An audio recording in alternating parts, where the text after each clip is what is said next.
Thanks, everybody. Goodness gracious. Thank you all so much for coming to hang out. Look, I got to be honest. This was kind of something that we were thinking, hey, let's get together. Let's just chat. It should be casual. It should be fun. It should be friendly. And with that, I didn't have a whole ton of expectations. And I hope you all didn't have too many expectations either. What I'd love to do is hey, just spend some time with you all. I think we have an hour to hang out. And I don't know particularly what you want to do. I'd love to, I don't know, maybe do some AMA, maybe chat CTF. I think in the Hacker Track there was like Capture the Flag 101. So I should probably check that box too. But we can go in any direction that you would like. Something that I've been able to do with a whole lot of other different universities or schools or colleges that I get a chance to speak with. And that is awesome. It's phenomenal. Really cool to, hey, spend some time with the generation that's on their way to keep doing cybersecurity and get the world safer and everything that we're doing. One thing that I like to do is bring like a grab bag assortment of stuff that we could talk about, but I got to be honest, there's no way for me to particularly tell in this one directional thing of me on stage, you guys hanging out with me, to what is valuable, what is worthwhile, and what you would like to hear. So we've done this kind of thing, and I hope it's cool. I hope it's fun. I hope it's not something that you guys are either heard or seen before or you're tired of, but I've been pulling together this cybersecurity shop talk. We can chat about CTF, we could go AMA, we could do any of these other sort of like choose your own adventure stories or cases or things that we could dig into.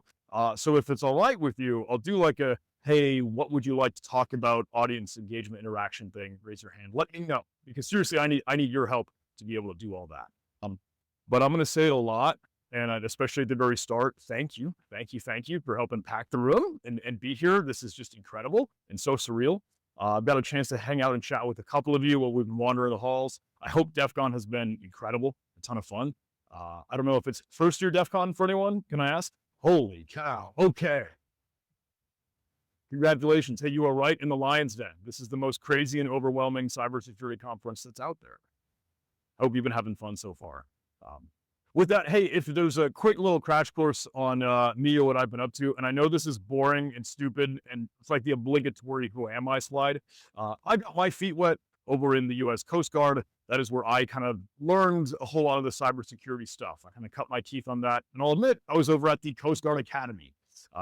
That is where I tried to lead up their cyber team that is realistically, if folks aren't too familiar with a lot of the military institutions or academies of the U.S., there's the Naval Academy, there's West Point, there's the Military Academy, Air Force Academy, and they have these sports period or mandatory athletic time from 1400 to 1600 or 1600 to 1800, one of those. And some way, somehow, we got to swindle and convince a bunch of generals and admirals that cybersecurity is worth a sport. And we got a sports credit to be able to hang out and hack on a whole bunch of Capture the Flag or ministerial and training there. So it was very, very cool. Cyber defense exercise, CDX, if folks are familiar with that. NSA got it, now it's become NCX, etc. But alongside that, as a concurrent thread, I've had that YouTube channel, if folks are familiar with it, and that has blown up to be more than I ever thought it would be. But I'm just so blessed and fortunate. And thank you all for your support in that. So stupid internet points. I know none of them particularly matter, but it was great meeting Josh way back when at the DoD Cyber Training Academy. Now I found my home over at Huntress. That's kind of my day job in the moment. I love it there. I hate protecting all companies and what we can for security. But let me please say, I've got imposter syndrome. I've got the burnout, the fatigue, the mental health, second guessing myself. Checking out, hey, do I really deserve to be up here and hanging out with you all? It all still feels weird to me, even after doing it for however long. I get the butterflies in my stomach, still shaking a little bit. So please bear with me. But I hope that, I don't know, that commiserates or that resonates with you, or maybe we're all doing the same thing. I'm not an expert. I'll be the first to say it. I think there are no experts in cybersecurity because there's so much out there. The field is too big, it's too vast, it's too wide. I can't be a security expert by any means. With that, let me lay out some cards for you on the table, and I don't know how well we'll be able to see. Forgive me when the lights are not. There are a couple green, yellow, blue, red kind of books or option for a choose your own adventure story if we want to go down that route, or if you're like, nah, John, we just want to chat, we just want to AMA. Please, please, please let me know. So for a couple options, tracking some cool APT hackers, advanced persistent threat, like case study, investigation, analysis that we could dig into. Some vulnerability, discovery, and disclosure as an orange option, or some dark web, cybercrime, weird stuff, kind of embarrassing, stomach-churning conversations, along with other supply chain shenanigans, supply chain threats, exploits, etc. So we can cruise through, and I'm genuinely, literally trying to get a go behind the scenes. I don't know if we are duplicated these monitors or not, if we are displayed or otherwise. I might see if I could be able to display both, forgive me. Or not, either one way or another. Baby Shark is the story for APT shenanigans. I don't know if folks have heard me talk about that one before. Vulnerability discovery and disclosure was about a lot of online management platforms or event management platforms, 6 Connect and BFairs. Quantum Builder was one story in that dark web cybercrime shenanigans. R1 Soft were some of the supply chain threats. And then we have a whole lot of other, I'll be totally honest, grab bag, assortment, buffet, whatever you want, other extraneous errata stories. Whether that's hiding in plain sight, some malware analysis, if we want to get nerdy and geeky, maybe some print nightmare, weird accidental oops when we're sharing research or offensive tooling, and then other ransomware gangs, TTPs, capture the flagged IRL, malware, move it, blah, blah, blah, blah. With that all said, was that way too much stuff? Was that a fire hose? Forgive me. Can I ask, okay, AMA first, second, later, after? Thoughts? No? Excellent. Silence means yes. Baby Shark? Maybe? Okay, maybe that's 4, 5, 6. Vulnerability disclosure and discovery? Also maybe 5, 6, 8. Cybercrime, dark web, quantum builder. It's got a little bit more. Cool. Okay, I think. Supply chain, R1 Soft, exploits, alongside the others. Cool, cool. Hiding in plain sight, maybe with some malware analysis. Print nightmare, a little bit. This is a strained format. I'm sorry. It looks like I'm running an auction. Oh, it's not nice. CTF IRL. Some. Okay, cool. Okay, CTF IRL looks like a little bit prevalent, a little bit more malware shenanigans. That one's a cool story. Facebook spyware was neat. Let's, if it's okay with you, let's try to crash course speed run, have some fun with the cybercrime stories, and then pivot to another one. Is that all right?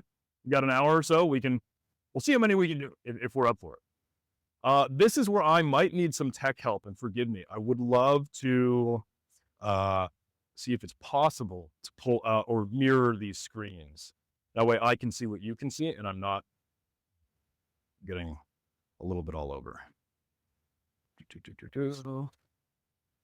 I know how to use computers. I promise.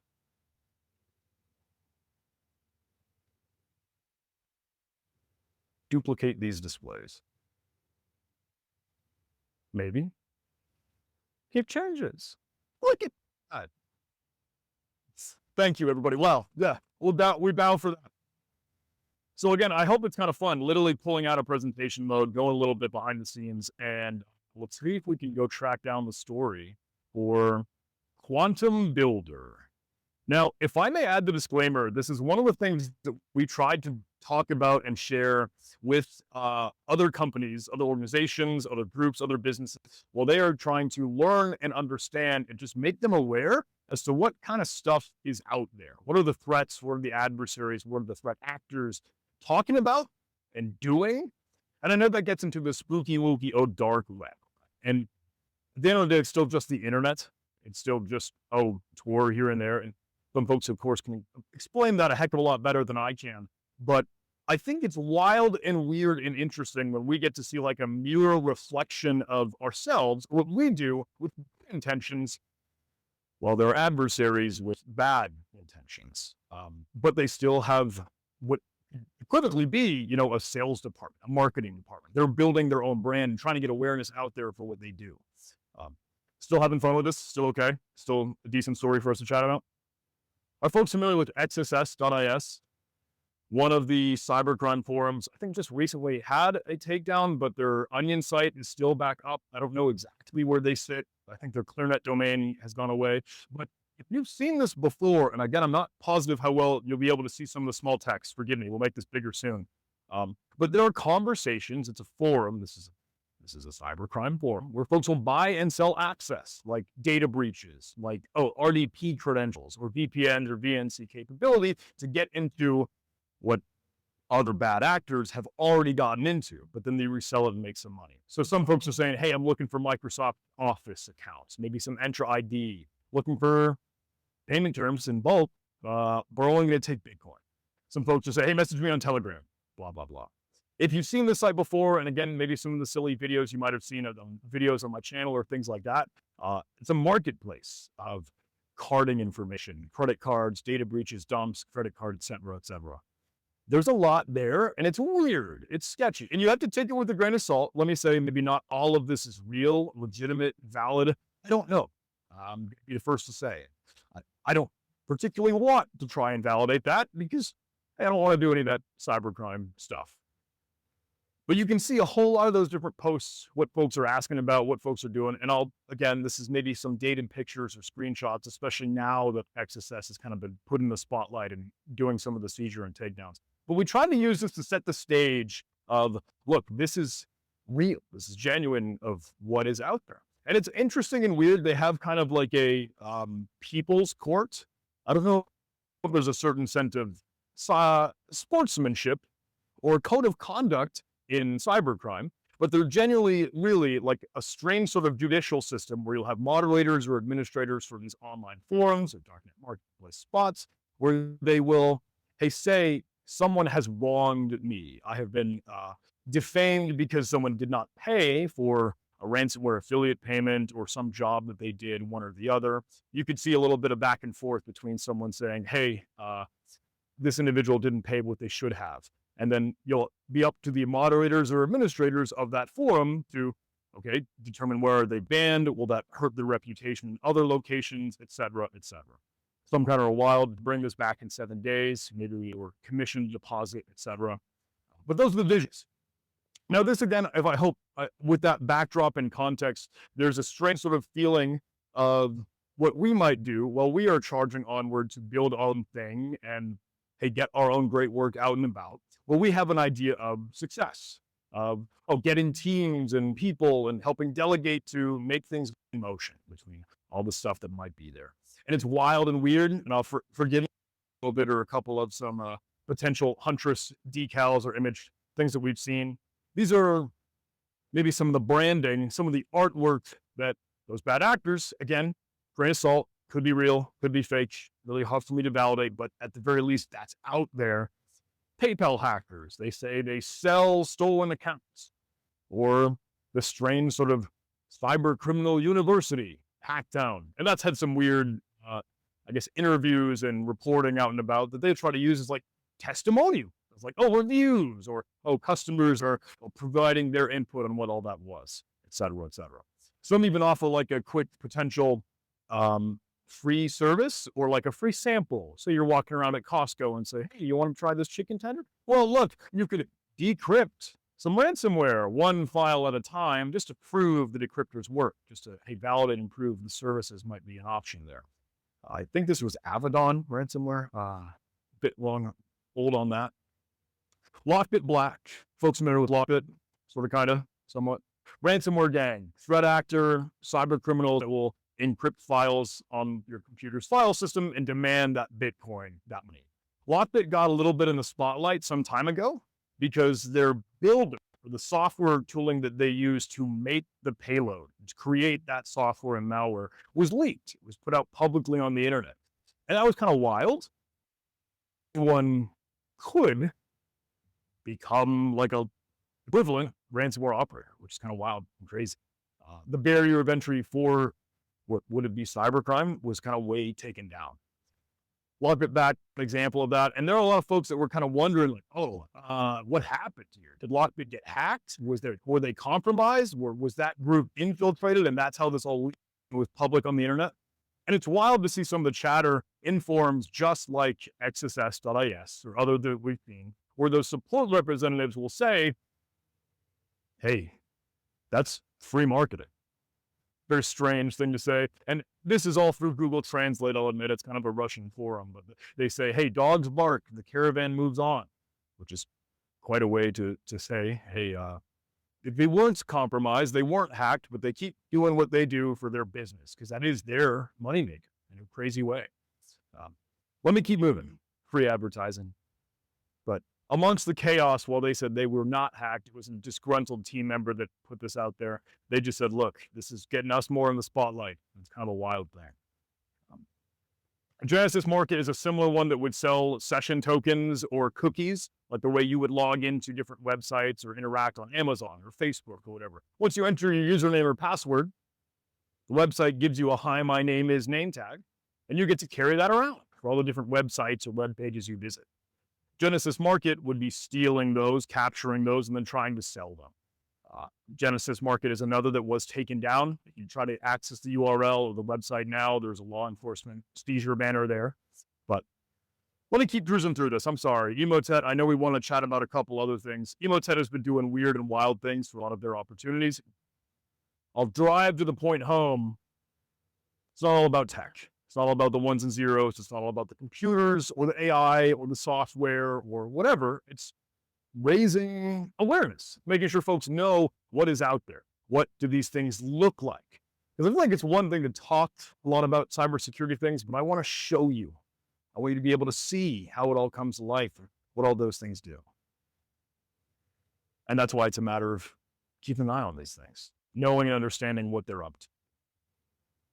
So with that, let me skip over whose crime is it anyway. That was fun for the shenanigans of other actors who have been doing weird and wild things that have been put out on the internet. Let me tell you the story, of Quantum Builder. I know that was the original sort of premise for what we were going to chat about.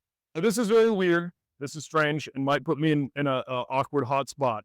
I'll be the first to admit. But has anyone ever heard of this thing, Quantum Builder? There are a lot of things like it, right? There are many things that will, and there was a Bleeping Computer article or another news report kind of help get the word out on this. It was one framework or tool or capability that was being sold out on some of those strange, shady cybercrime forums that would take a Windows shortcut, like a desktop icon that you're used to clicking around on your desktop, or a .lnk file, for folks know.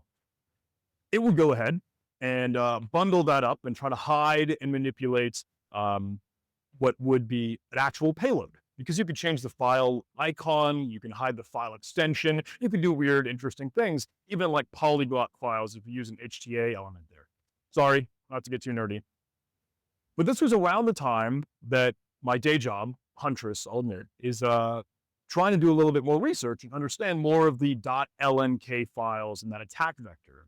Oh, what are the artifacts? What are the breadcrumbs and puzzle pieces we can use to key off of and look at attacks that are done with things like this? So I had an idea. Maybe this was a bad idea. But I thought, oh, could I track down, could I get a copy of, could I understand and see what does the Quantum Builder tool really do? What does it look like? So I thought I'd go ahead and reach out to what looked like their support line or some of the questions on Telegram. You know, a lot of this kind of goes on there. So on the right-hand side, you can see some messages that I sent. And then on the left-hand side, you can see the messages that they responded with, just like a chat, just a DM. And keep an eye on the dates here, if you're okay with it. This is September 20 at our timeline. And I asked, hi, Quantum, where or how can I purchase a Quantum Builder? And they said, hey, we can complete the deal here. If it's okay with you, I accept Bitcoin or any other cryptocurrency with like a 7% extra fee to cover the exchange. And I got to be honest, I don't know a lot about crypto. I don't have any crypto coin myself. It's a whole new world for me, and I want to learn a lot more about it. But I'm like, shoot, I guess I can't do this thing. I guess I'm out. I don't want to have to figure that all out and get things moving, truth be told. But then he sent another message. Nice username, by the way. And I had a epiphany and realization that I had not particularly changed my name on Telegram, and I was still logged in as just John Hammond. I'm sorry, this is a very weird story. He says, whoa, September 21, the day after, I didn't want to respond. I just ghosted the dude. He said, oh, now John Hammond makes a video about tools on a marketplace where I sell this builder. This was XSS.is that we use. That's a crazy coincidence. If you're the real deal, send me proof. and you'll get the builder for free. I like your content. It was very weird. Honestly, I'd be surprised if this isn't for you. Keep up the good work. And like this, okay, cyber criminal, threat actors, don't know what I'm up to. Just a strange, stomach-turning situation. And I am falling on my sword here. I know this is embarrassing. Like, crap, I probably should have changed my Telegram name for some semblance of OPSEC at all. And he says, look, if it's actually you, let me know if you want to try the builder or you want a little bit more info on like the underground cybercrime world. What the? It's weird. It's starting weird. But he says, if you want the builder, I'm going to need some kind of proof. Like, and I know that this is really you. Are you John? I'm like, look, I'm cool with that. I mean, I would love if you'd be willing to share any insight. I mean, I help spreading the awareness and getting that info out. But this is a weird situation. I don't want to step on any toes. I don't even know how to do this crypto stuff. And he's like, I'm fine with both. So I'm not sure who this is. I don't know how you could prove your identity over Telegram. If you come up with something, then let me know. That's totally fair. Now I'm sitting at my desk, which is usually a disaster. I try to hide it with the camera so you can't see the like graveyard of energy drinks and papers and envelopes and shit. So I grab a sticky note and I send this picture. Quantum. And he says, okay, that works. This is good. I get it. You're there. I said, this is hysterical. This is hilarious. This is very weird. This is very strange. But he says, this works. That's enough. And this is kind of cool because you get to see what might genuinely be like the business owner, big boss man, baller moves of, in essence, like a CEO, like a company, cybercrime company. But he says, hey, I'm about to log off. Can we talk tomorrow? I'm like, yeah, to talk to you soon. And he sends me the next day, September 22. Hey, I'm having some issues related to flights. I doubt I'll be able to talk today. My team is handling all customers, but I want to talk with you personally. I'd rather postpone our chat to tomorrow because, hey, I'll throw in some extra Telegram accounts, like weird, cracked, stolen, sold Telegram accounts to make up for the inconvenience. It's like, all right, this is the white glove VIP dream thing kind of thing. Strange, weird. And like, again, thank you. I'm trying to be as nice and as courteous as I can to another person, but obviously still threat actor adversary.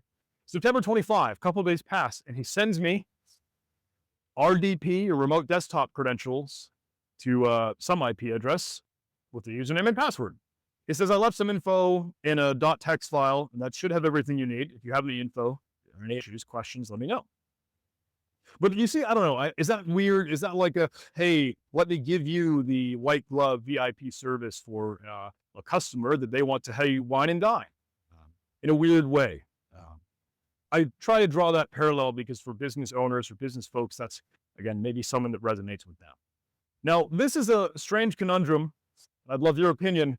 Do we log into the strange RDP that cybercriminal has given us? Yeah, so I did it. Yeah. This is kind of like curiosity killed the cat thing. You might be able to see the RDP. Oh, it's cut off. It's truncated. I'm sorry. But it's a couple icons there. You might be able to see the Telegram, Telegram 1, Telegram 2, and info.txt. The Telegram channels were loaded up with like heinous, weird, not safe for work crap that obviously there are no pictures of, but I did get to play with the Quantum LNK builder. Very weird, very strange story. I don't know if that counts as research. We'll put that in big air quotes. But to point home, again, from the conversation and story that I tell a lot of folks when we get to talk, is that, like, genuinely, it's a business. Cybercrime is that industry. It's underground marketplace, but they do the same things that we do with, I don't know if folks, was anyone a black hat? Can I ask that? I don't know if that's an angry word here, but the business, the marketing, the sales, the parties, the VIP shit, like that, hackers do the same thing. Cyber criminals, threat actors, adversaries do the same thing. Okay. I think we burned 20 minutes on that. What do you think? Good, bad, ugly? Three, four, yeah, Steve.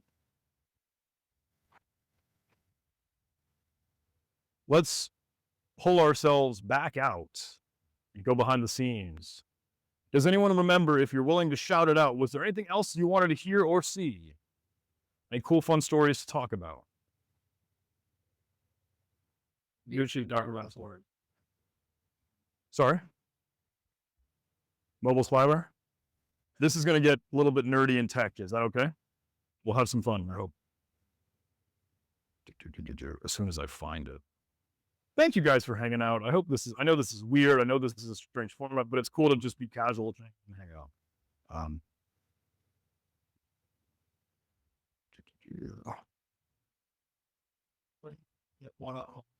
We can talk about it.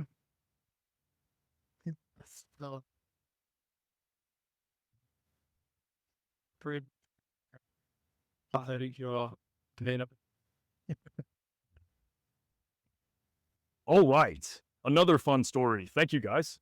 Malware extravaganza. Mobile Facebook spyware.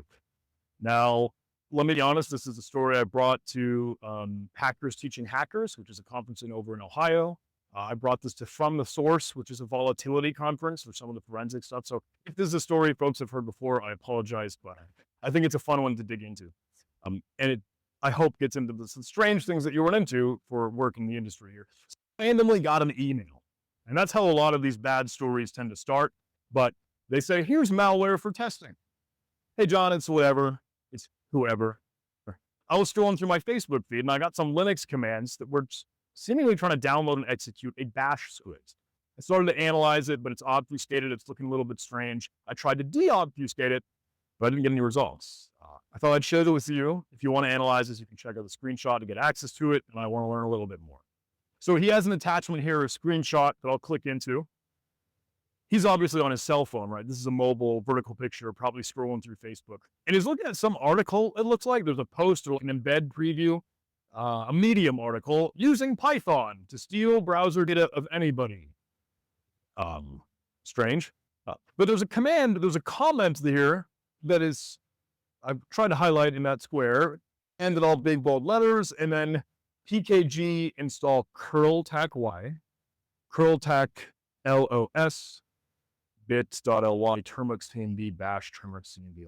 Does anyone know what that is? Does anyone know what's going on? Shout it out. Yeah.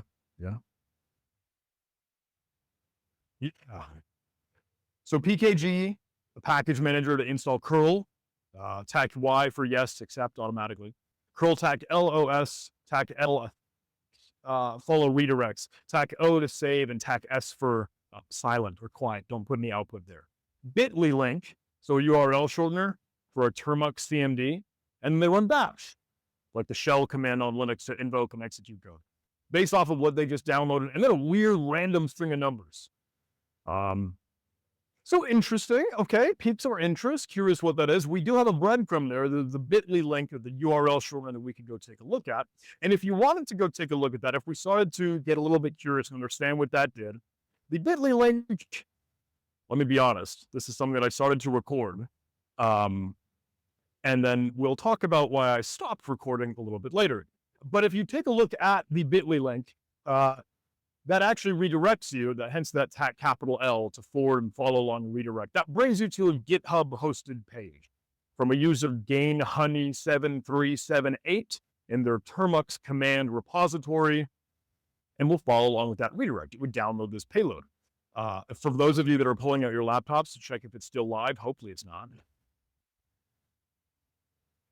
If you took a look at what that file was, it's this, which is, there's a bash shebang line at the very top of the file, which you may or may not be able to see. I apologize, but it's checking for XXD. Does anyone know what that one is? Hex decoder, the command line. Apt install vim. I don't know why they did that. And then a lot of Z varied. Z27, Z6, Z2, blah, blah, blah. The usual, right? Now, this is something that we could probably cut up if we want to go take a look at the repository to understand and see that a little bit more. There is that payload there. I'd be curious what else is in that repository. What else does GainHoney7378 have to offer for us as some interesting breadcrumbs? And there's not anything else really in the repository except one other file. There was actually a screenshot or a picture, a little image of what this thing was. And it's very weird. If you were to run these commands that give you a preview, apparently it's a text interface option menu where you could hack an account. You could clone an account. Okay. Get free 1,000 followers or free 1,000 profile likes on Facebook, presumably. Maybe, I don't know. Is this just like weird hacker funsies, or maybe a small, unsophisticated kiddo trying to learn, trying to understand a little bit more? We just couldn't make some sense of it. But let's go ahead and cut up a lot of those payload, right? What we could do is split the semicolons, because those were just creating dummy variables. We try to clean that up and spread it out to all those different lines. See if any of those are even used.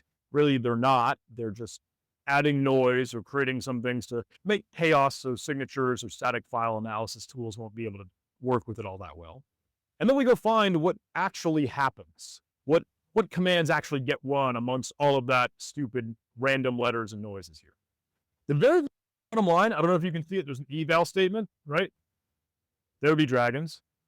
A couple variables that look like they could be used, maybe a date that's stored, and then some other things that are all kind of concatenated together once you know the value of those variables. This is good, tracking, kind of okay. But eval means we're going to execute a new payload. We're going to uncover what would have been in that string soup to get another layer or another stage of what will unfold and execute. If you drag that down, it's all this. So that might be tough to see. I apologize. There's a giant blob of base 64 at the top, and a ZZ test variable is checking the date again. There's a curl to reach a speed connect, and that big blob of base 64 doesn't actually do anything. I guess they never even used that for some reason, truth be told. Let me zoom in a little bit more. I guess they pull down a speed.hetzner.de 10gb.bin. That's a file of nonsense and nothing. If we actually go take a look at it, if I were to try and download it, it's just genuinely 10 gigs. Why? We can probably answer that question a little bit, but I am curious about it to start. If you pull it down, it's just 10 gigs of nonsense. Are they doing a speed test genuinely? Are they really? I'll connect those puzzle pieces a little bit later, but the very, very bottom is actually doing something. That has some new activity there. There's some basic work here and there, another bash command, so it executes something else.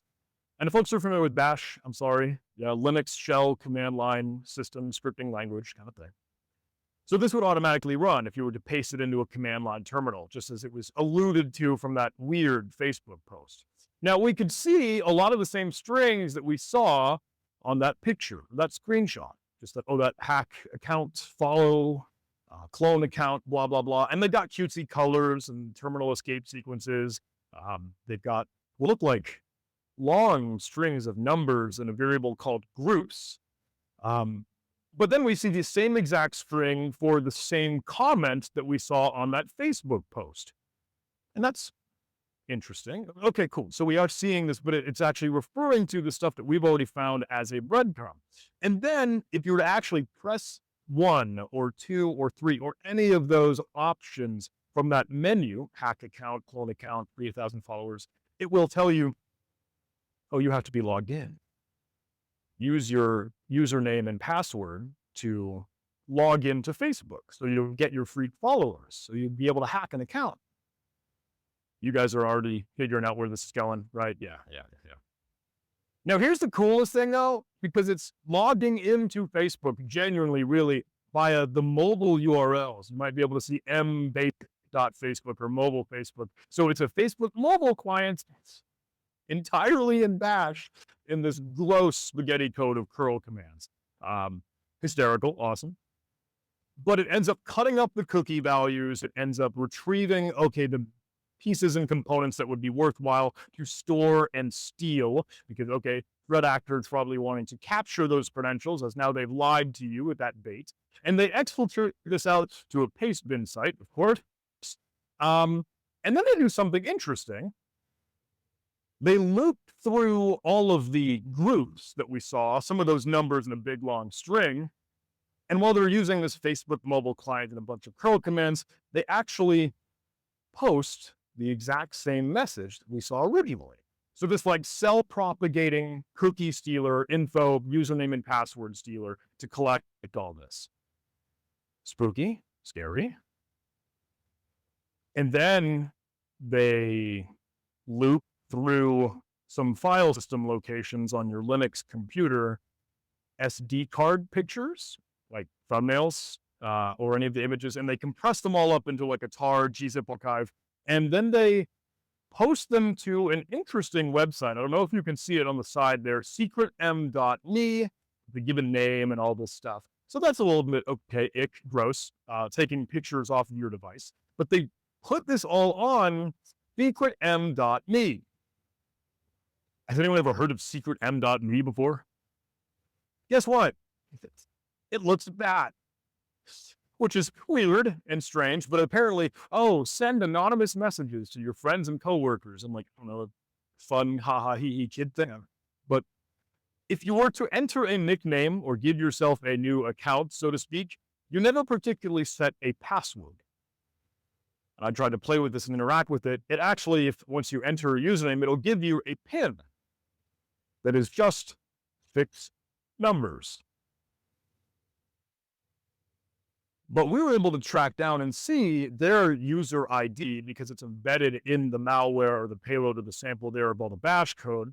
So we know where it's all going. Are you all starting to think what I'm thinking? Password's always 6 digits, right? Yeah. This is when I stopped recording. Made sure, hey, we don't have a whole lot of video evidence, but you get the idea. Could we crank through, figure out all of those 6 digits, those numeric passwords, and see what have we uncovered here on secretm.me, this messaging platforming program for anonymous friends and family things. Eventually, after a little bit of running it, and this is the last moment where I have the face cam on the bottom right because we stopped that. Once we multi-thread this, get it going, hey, try to speed up the process here, hammer and beat up, find out their PIN. And we did. So now we have all kind of breadcrumbs and puzzle pieces here. Can we figure out what has the threat actor uncovered in secretm.me? Do we log in? Do we do it? Yeah, okay, cool. Yeah, it works. We can log in. Now, if I try to redact a lot of this, of course, you might see a couple URLs in some of the messages. I don't know how well you could see. I don't know if you can on the right-hand side scroll bar, but there are a lot of messages here. Even one that I sent along and tried to obscure because, silly fun, hee ha. But look at all of those things and potential username, IP addresses, pieces and parts of your information. Some of the URLs, free, cheap, sh, where those files could very well have been uploaded for pictures or stuff off of an SD card. And there's a whole lot. Looking back way down, and I think it made me go to like 2020. If we kept scrolling down, okay, yeah, you might be able to see some of the very end lines, entries since the beginning or end of December 2021. We uncovered them. We were poking at this in 2023. I'll be the first to admit, but you see all those zip files that are added there. Those were those compressed archives. Keep.sh is one of those hosting platforms where all of that's there. Now we get into weird, sketchy, uncharted territory though, right? Because could I validate that these are the findings that we think they are? Do I see, okay, these are victim data here. I hope due diligence is kind of necessary there, but obviously you would expect it of course are SD card pictures that have been taken off of the device. All obscured, all redacted, blurred here, pixelated, but it's just what you would expect. Now, strange scenario here because all those groups or all those other accounts or that user profile, because those ID numbers are correlating to a Facebook user. And it's strange to say, is this a compromised account? Probably, maybe. I don't know if that's just the style of how they like to put together their website. But then I had the understanding at Epiphany, Termux is one of those mobile command line clients on your mobile phone, like Android, things like this. And then I realized, way back when for the original commands and the SD card location on the file system, this is intended to be targeting a lot of the individuals that might be using their mobile phone to study and learn cybersecurity. Because in some locations, they don't have easy access to a computer. And I just, understanding of how that might be. Now, this is weird because it's not a vulnerability, it's not an exploit, there's no 0-day, it's just a malware intrusion with a ton of victims. So how do I report this? How can I communicate this with people? So I reach out, ask the internet airwaves, does anyone have any contacts at Facebook? I eventually get a hold of John Bottinari. Big kudos, credit to him. I don't know if he's running around here or not, but I reach out, try to message him, hit him up online, and he says, hey, I actually know now they were going through the transition to Meta rather than Facebook entirely. And then he gets a hold of someone here and there. He's telling me, actually, no, we can chat with someone else. But he says, you want to bring this to like the bug bounty program? I was like, I don't know if it's a bug bounty. It's malware. It's a malware scam kind of thing. Eventually, we get more and more group messages together. Eventually, if someone reaches out over email, they say, okay, hey, I'm working on the team with malware discovery at Meta. I try to bring this to them, and we get in a Zoom call with all the folks just to disclose, just to let them know everything that I've seen, everything that I've just told you. I show them in the moment for that responsible disclosure kind of process. And this is kind of neat because I'm like trying to show them, I think this is from termites. I think this is from a mobile phone and how this all happens. And I think that all starts to make sense to them and they kick it in, and that's how Termux does its thing. But I'm wrapping up here, and I gotta be honest, I don't think I have a good conclusion for you. I don't think I have a happy ending or wrap up. It's just, hey, I wanted to bring this to their team, and then whatever they do, you kind of have to hope that they run with it, that they carry it, that they do what they can and do what they do. We notify the victims, all those user IDs, that information here and there. But if we're looking at this thing, now outside looking in, bird's eye view, what is this? Facebook, mobile spyware, scamware, stalkerware, taking pictures off of your phone, weird thing that would self-propagate. Like, oh, once you were infected, it'll take your Facebook account and then spread this out to all the other pages or groups that you were present on. Probably intended to be run on phones, and there's over like 3,000 entries in there. Weird, wild, again, kind of like stomach churning, cringy case. But I don't know how often you get to see that malware on a mobile phone here and there. I know it's weird. It's nothing sexy. It's not Android or any elite mobile stuff, but that still lurks. Apparently enough to get 3,000 hits for a couple years.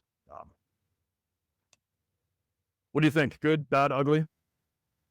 Okay. Yes. I really wish that story had a better conclusion and wrap up for you. But hey, I know we might be burned another 20 minutes with that one, so that was cool. We could fit a couple more. Is that okay? Do you want us to keep cruising? Sweet. Thank you, guys. Where do we go? Do we do some AMA, or do we pivot to another fun storybook, choose your own adventure, etc.? I thought I heard vulnerability disclosure. I thought I heard one thing or another. Sorry. Guide me.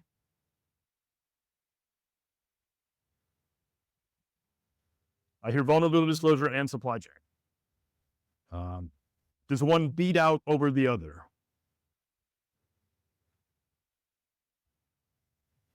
The louder you are, the more likely it is to happen.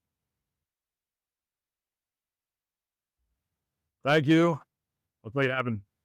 Let me, these are old, but I hope they're still kind of fun and cool stories.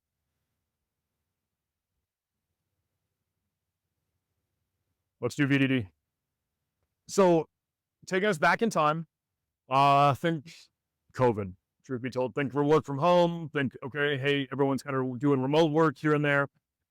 And with that, there were a whole lot of virtual event platforms that were starting to come out and about.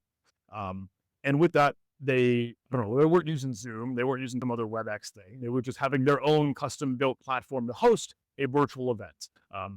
And these are the prefix, the pretense. There's our background, there's our backdrop and context. Obviously, everyone now working from home, remote work, knee-jerk security, just kind of getting stuff ready. So, everyone can adjust not to coming in the office kind of thing.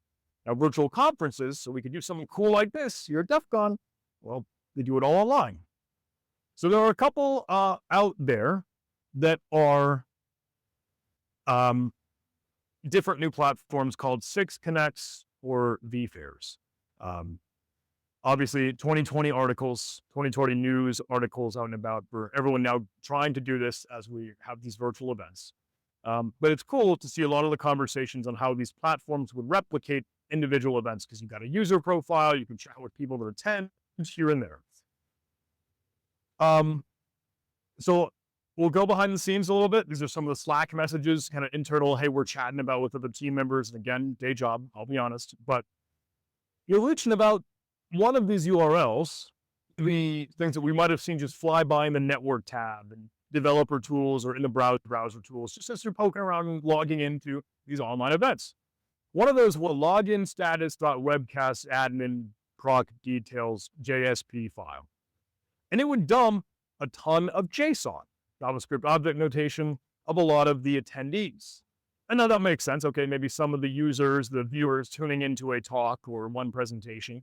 The thing is, it had a little bit more to it. It had all of their information, everything they may have entered for registering, for buying a ticket, for anything that's like, oh, the purchase of their email address, their physical address, their city, their IP address as they're logging in.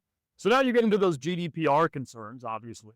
Wonder, okay, PII in its own right to a certain thing. So we dump these and we're thinking that's bad. That's just hanging outright. That's just public out and about. And maybe folks like have probably stumbled across something similar to this, right? So we're wondering, hey, I see this JSON. I get the same result. Yep. Try incrementing the ID value. It was just a number that we saw out of there. Folks are familiar with like an IDOR, indirect object reference. It's just a number. Oh, bring it up, bring it down, try to see what else we could access. And we're like, yep. Okay, IDOR dumping all this JSON data of all the attendees registered for an event in a conference. And we're like, oh, that's not good. Let's do the responsible disclosure process. Let's try and get this out the door. No, we could build out the for loop to see how many things does this encompass. And we crank that out. It's kind of fun to rotate user agents as you're trying to scrape or spray a website, right? Has anyone heard of Fire Proxy? Really cool tool. I think it's You Stay Ready or Mike Felch that might have built it out. But you use a lot of the AWS infrastructure to change even your IP address to connect to another website as you're moving through these. So hopefully that's a good nugget for you. Fire Proxy on GitHub. But we do exactly what you would expect. Pull the JSON down. And these are old dates, I'll be honest, but I hope they're still fun stories to dig into. Maybe get a baby John picture. We're dumping all these email addresses, IP addresses, and companies. And then we're trying to communicate to say, okay, who does this impact? This platform wasn't just hosting that one event, but all those ID numbers would go for all of the other events that have been hosted on that platform. So Water Research Foundation, trying to get a little bit more communication out about their COVID updates. U.S. Food and Drug Administration, well, they have a link to that exact same webcast site. Maybe some others, again, on provider relief after I think there were incidents or some natural disasters out and about. So this is at least big enough, we should absolutely get the word out. And if we were to do some Google dorking, probably find even more. And that's how we found and uncovered a lot of those ones. Folks are familiar with Google dorking, using a lot of the search queries or terms to, find neat, interesting, maybe potentially sensitive stuff that's just out there. It's just public on the internet. Now, this is the strangest thing when you try to do disclosure or responsibility, when it's especially out of the blue and totally random. Hey, I know I'm a weirdo just emailing you like bizzo or director level thing to like get this to the right people and make it important. Like, hey, we're not hackers. We're not the bad guys here. We don't want to be the bad guys here. We want to make sure you're all aware of this. And now I sent that message on October 21st, way back when.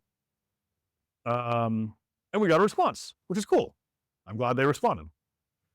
They would be an individual to chat with it. So we wanted to communicate with them. This is all of our findings. We really love to be able to tell the story on this. Are you guys cool with that 90-day disclosure process kind of thing for found bugs and weirdities? Follow that. They respond 28th. Hey, this is fixed. Cool. Easy. Sweet. Thank you, guys. And now let's chat about another one, if that's okay. I think we had a good example of, quick response, quick fix here and there, but now we might have a bad experience. The vFair is another one that was similar. You could, again, looking at the browser tools, the developer network things that are flying by, you could determine the chat ID of just about any online room, or, hey, the talk area that you would enter in as you're tuned into one presentation. Like if I were in this room chatting with you all, why can't I simultaneously be in all the other Defcon rooms? That's a neat thing. Nothing fancy though, but maybe things that you weren't able to enter one way or another. If you weren't allowed to be in there, you weren't supposed to be because, oh, goons wouldn't let you in because it's 10 o'clock or something silly like that, right? But then, of course, you're dumping all the attendees and users that are in there. Nothing super fancy on there, but it's got cross-site scripting.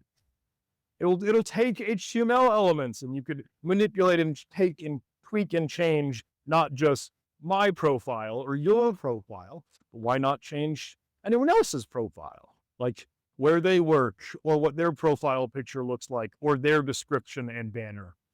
A little bit of impersonation shenanigans here and there. That was fun. That was neat. Obviously a lot more that could be done, damage and opportunity there.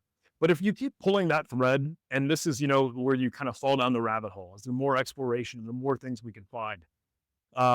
If you experiment with that, of course, the HTML opportunity with cross-site scripting could probably be doing a sweet drive-by opportunity, conference attendees opportunities.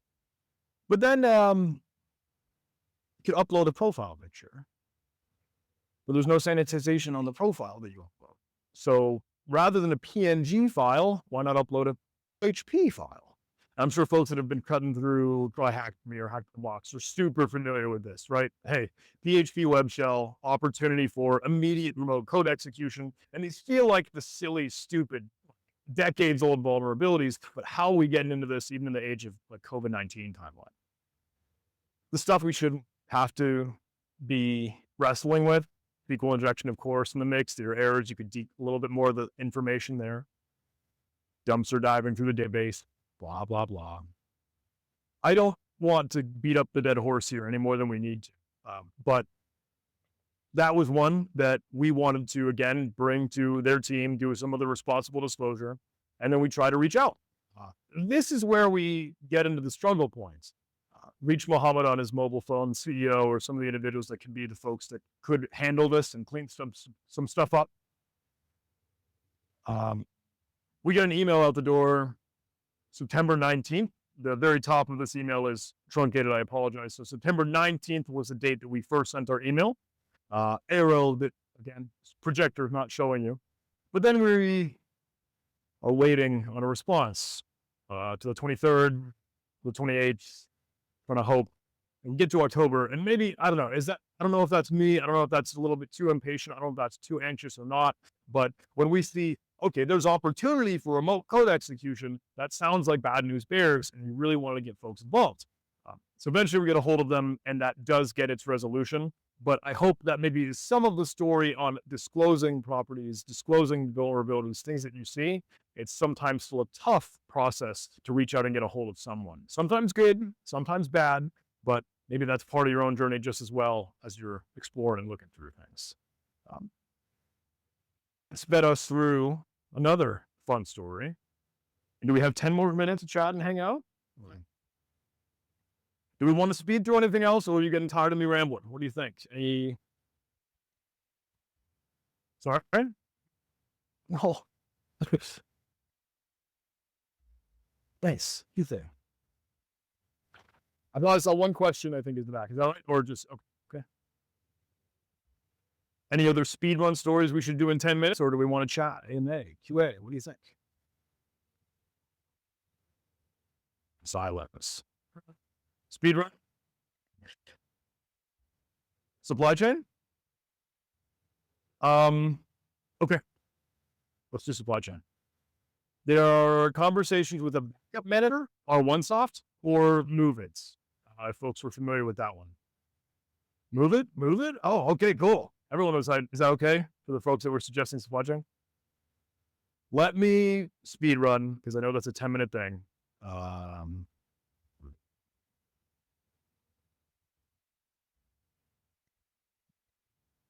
Well, I want to be cognizant and respectful of everyone's time.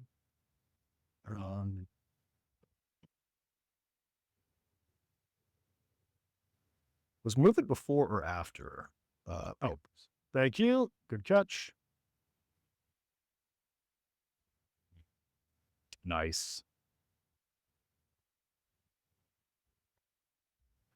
All right, are folks familiar with Move It Transfer? This is a software and application that is an example of an MFT, or that acronym, like Managed File Transfer. So think realistically FTP. Like think File Transfer Protocol. This can be done with Dropbox, not going to lie, but hey, just getting files out and about so they can be shared resources for teams or personnel, etc. And Move It got itself in the spotlight some time ago. I think there were research and vulnerabilities that were put out about the door, and it made quite a boo-boo. I really hope I felt very partial to this because I felt like we were part of the fight. We were catching on to it, I think, quick and early while things were getting started. So I hope I could help spread the word during that incident. But let's chat about it. There was a 0 day. There was an exploit around 2023 where you could take advantage of, I believe, an auth bypass, an authentication bypass, and then SQL injection opportunities to fully compromise that server, file transfer application. And that had a lot of damage done.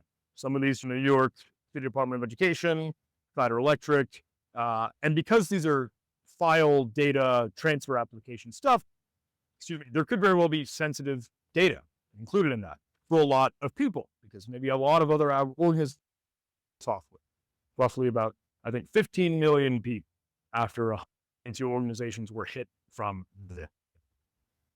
We'll chat a little bit about it more, but this was, I think, actually compromised by Clop. While we've been chatting about some of the other ransomware gangs, I mentioned Lockbit previously. We could pull out of the hat Conti. We could talk about Babook, Weevil, blah, blah, blah.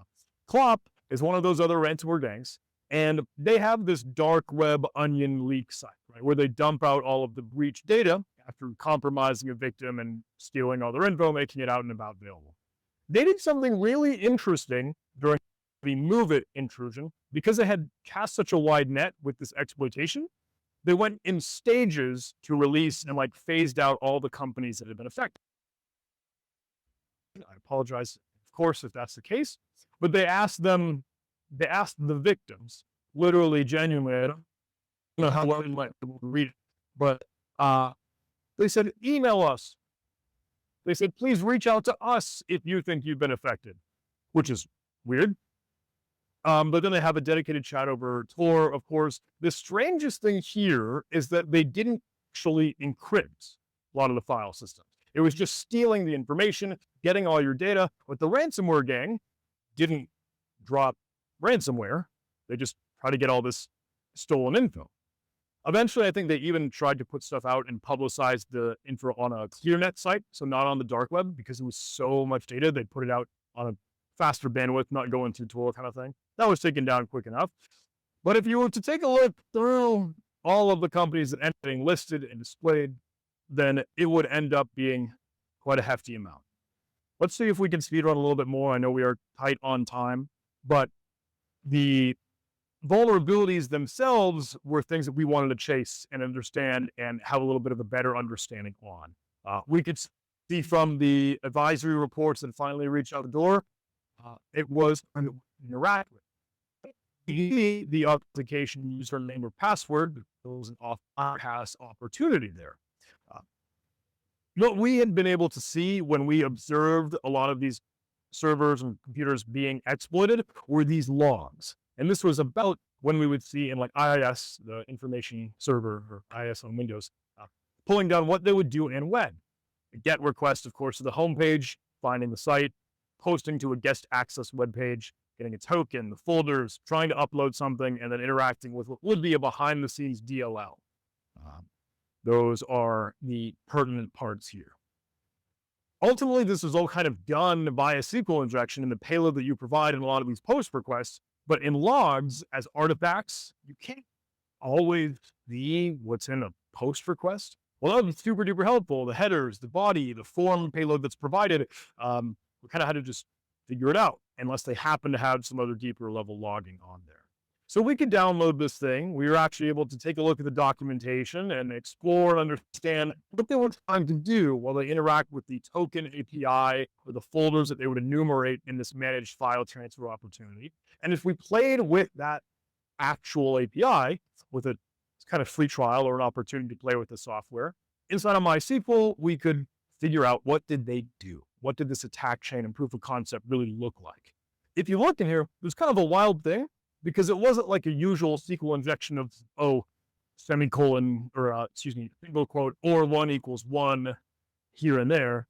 They actually kept track of all of the active sessions in a database table. So you, for your SQL injection, if you were trying to exploit this and hack it, you would need to insert or add your own individual session. And if you were to use one of the tokens that could come from the active token or API token request, you could say, look, let me in via the session. That is not part of their documentation, but is in the source code. If you crack it open with dnspy, ilspy.peek, etc. Now, we tried to spread the word on this because I think the original reporting was it was just SQL injection.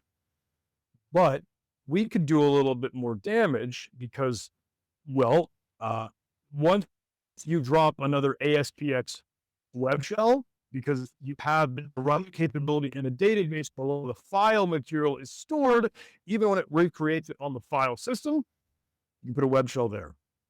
I don't know if I have a video displayed or not, but that was kind of the crazy thing because we started to work hand in hand with the Progress team. Again, probably have seen this trend. We're trying to communicate, we're trying to chat, do responsible disclosure. So I remember being on a phone call with their team and seeing they put their head in their hands as more vulnerabilities kind of start to come into the limelight.